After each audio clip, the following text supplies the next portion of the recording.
बिस्मिल्लाहिर्रहमानिर्रहीम। अस्सलाम वालेकुम। मैं इंजीनियर इजहार सनग्लो के प्लेटफॉर्म से एक दफ़ा फिर आप सबको मुखातिब हूँ। नाजरीन, आज के वीडियो में हम आपको बताएंगे कि एक 7 हार्स पावर का, 10 हार्स पावर का, 15 हार्स पावर का सोलर ट्यूबवेल लगा हुआ है और उसके साथ सोलर पैनल्स पहले से लगे हुए हैं। अब इन्हीं सोलर पैनल से हम घर के लिए भी एक हाइब्रिड सोलर सिस्टम लेना चाहें तो कैसे लेंगे, इस वीडियो में हम आपको बताएंगे। इसके लिए वीडियो को एंड तक देखिएगा और सनग्लो एनर्जी को लाइक करना, सब्सक्राइब करना ना भूलिएगा। तो नाजरीन, यहाँ पे हम बात करेंगे 10 हार्स पावर सोलर ट्यूबवेल का, जिसके साथ 24 सोलर पैनल्स लगे हैं। और ये 24 सोलर पैनल, इन्हीं से हम घर के लिए एक 8 किलोवाट का हाइब्रिड सिस्टम भी लगाना चाह रहे हैं। अब जो 24 सोलर पैनल्स लगे हैं वो 12 आपस में कनेक्ट है, यानी 12 का एक सीरीज है, दूसरे 12 का दूसरा सीरीज है और वो वीएफडी के साथ हमने कनेक्ट किए हुए। इन्हीं 12 से हम घर के लिए 8 किलोवाट का हाइब्रिड सिस्टम ले रहे हैं। तो उसके लिए ये जरूरी है कि जो 8 किलोवाट का हाइब्रिड सिस्टम है उसकी स्पेसिफिकेशंस को हम देखें। उसके लिए लगते हैं 18 सोलर पैनल्स। अब ये 24 है, हमें जरूरत है 18 की।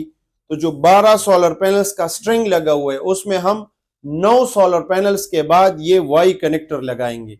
यानी एक जो 12 सोलर पैनल्स का सीरीज बना हुआ है उसमें हम 9 सोलर पैनल के बाद ये एक MC4 वाई कनेक्टर लगाएंगे और जो दूसरा सीरीज है 12 सोलर पैनल्स का उसमें ये दूसरा वाला लगाएंगे। अब इसके आउटपुट में जो है ना, ये हमें आउटपुट डुअल आउटपुट देता है। अब इससे जो ये एक है ये कनेक्ट हो जाएगा, बाकी जो 9 के बाद 3 सोलर पैनल्स आते हैं 12, तो वो 12 का स्ट्रिंग अलग कंप्लीट हो जाएगा, वो वीएफडी में चला जाएगा। और ये जो एक आउटपुट है ये हमारा चला जाएगा इन्वर्टर में। तो 12 का एज इट इज 12 का सीरीज ये वीएफडी में चला जाएगा और 9 के बाद जो ये जो एक आउटपुट ये हमें देता है ये चला जाएगा इन्वर्टर में।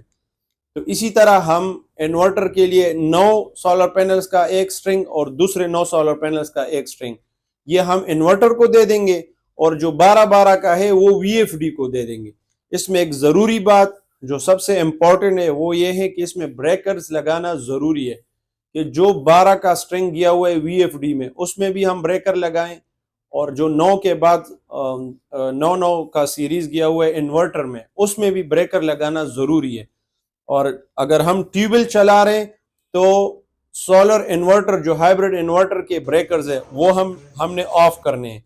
और अगर हमने हाइब्रिड जो घर का सिस्टम चलाना है 8 किलोवाट का तो फिर ट्यूबवेल के जो ब्रेकर्स है वो ऑफ करने हैं। अगर वो हम ऑफ नहीं करेंगे तो हमें सीरीज में रिवर्स फ्लो मिलेगा, जिसकी वजह से हमारा जो वोल्टेज है वो डिस्टर्ब होगा और हमारा सिस्टम नहीं चलेगा। तो नाजरीन, यहाँ पे हमने बात की है 8 किलोवाट के हाइब्रिड सोलर सिस्टम का।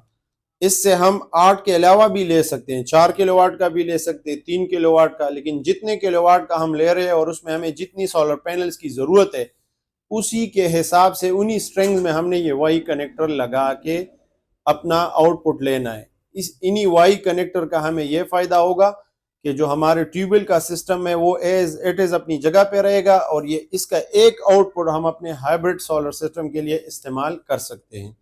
वस्सलाम।